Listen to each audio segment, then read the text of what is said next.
তো বন্ধুরা এই দেখুন, এটা হচ্ছে ধান। যেসব পায়রা প্রেমিকরা পায়রাকে ধান খাওয়াতে যায় তাদের জন্য এটা সাজেশন।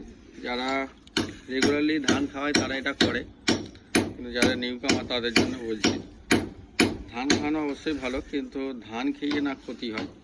এই দেখুন, এইগুলো যে দেখতে পাচ্ছেন, এটা পয়রা যেদিন খায় এটা পয়রার ভালো জায়গায় খারাপ হয়ে যাবে।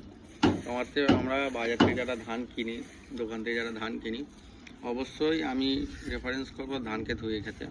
এই ধরুন 5 কিলো ধানে প্রায় এতগুলো ডাস, এগুলো সব ডাস। আর জলটাও দেখতে পাচ্ছেন, জলটা কেমন কালার। তো আর এইগুলো ধুয়ে রাখা হয়েছে। তো 5 কিলো ধানে টোটাল 1 কেজির মতন ধান টোটালটা বাদ চলে যাচ্ছে। যেই ধানগুলো পয়রা খেলে উল্টে পয়রার ক্ষতি হতো।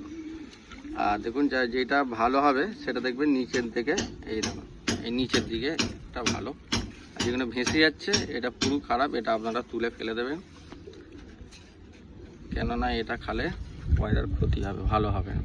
তো এই একটা ছোট ভিডিও আপনাদের দিয়ে দিলাম।